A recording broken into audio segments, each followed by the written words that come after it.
Hi, my name is Sarah Quinn, and this is the most influential event of my life.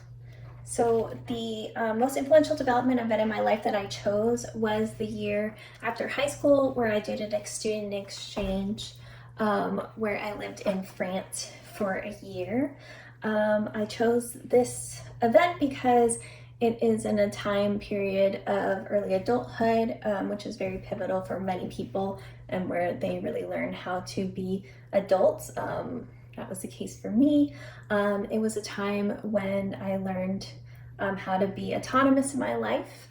It was a time period in which I really built a lot of confidence that has stayed with me for the rest of the time. And then it also influenced a lot what I ended up doing for my career, which obviously is a big part of my life now.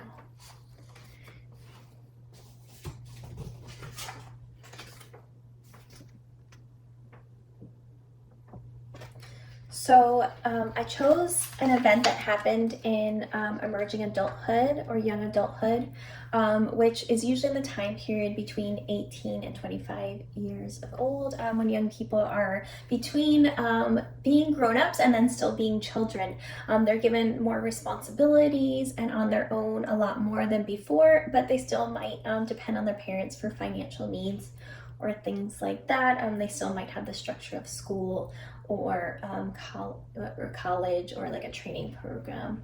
I was an 18-year-old white middle class woman. I graduated high school in 2002 and I planned to go to college after my year abroad.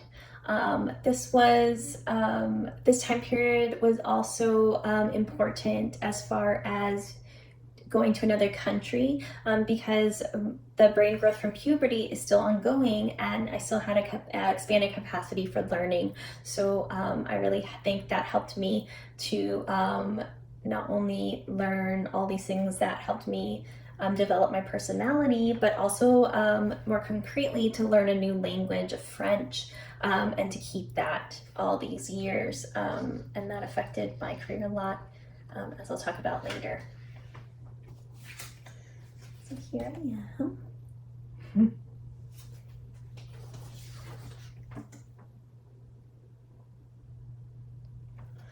So the biggest takeaway from this time in my life was developing autonomy. So I'm a twin sister. I'm very close with my twin. And in a study from Edelman and Simon in 1986 and Leonard in 1961, it talks about how, especially for twins, this time is a hard one because yes, you're away from your parents, but sometimes even more importantly, you're away from your twin. 25.6% of twins reported dependence on their twin, from a study in 2006, a Finnish twin, and I was no different. I was pretty codependent with my twin sister. We did everything together. I never had to make decisions without her. Our friend groups were the same. We always had each other in school. So even things like moving to different states and having whole new friend groups and stuff like that wasn't as arduous for me because I had my twin sister with me. So this was really the first time in my life that I had to navigate things on my own. The same article also mentions that twins provide the most trusted friendship and best source of emotional support to each other. So this was the first time I had to look outside of my family for friendship and learn how to make those close friends without my sister. So that was a really big deal. And it helped me in my adult life to be able to be my own person and not just be in a unit with her. So here's some of the friends I made while I was there.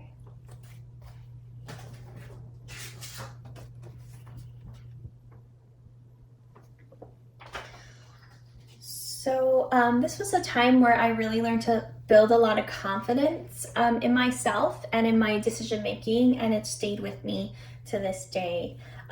Usually personality the common thought is personality doesn't change a lot from being a child to an adult, but some studies show that personality changes from childhood to adult can be determined by the amount of changes in social situations, role demands, and challenges. And for me, this was certainly the case because my social situation had flipped so much from being an exchange student.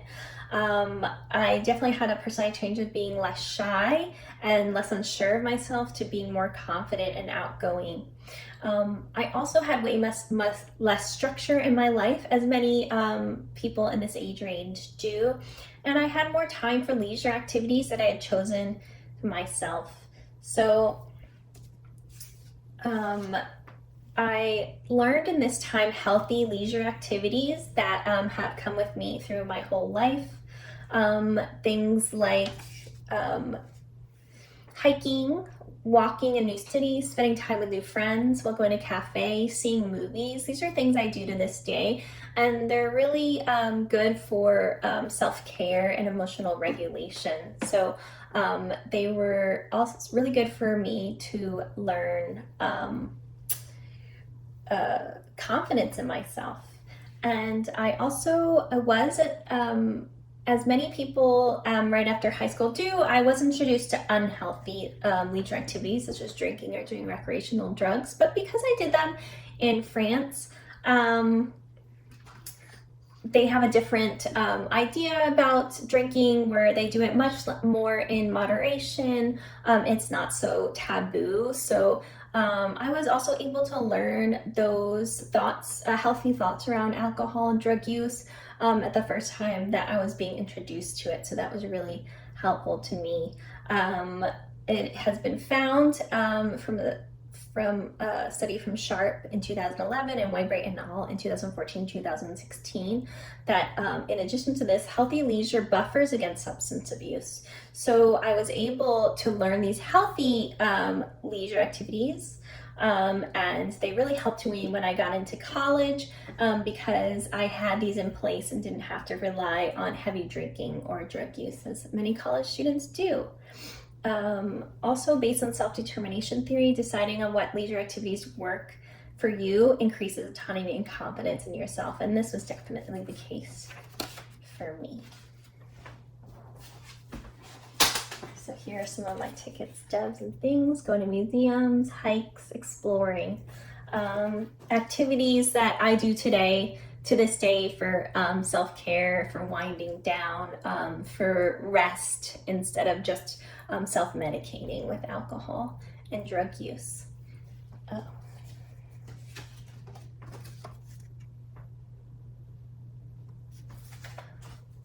So the last thing that made this time in my life so influential is because it affected my career path so much. First of all, I mentioned before my skill of speaking French. I ended up majoring in French in college because I enjoyed the language so much.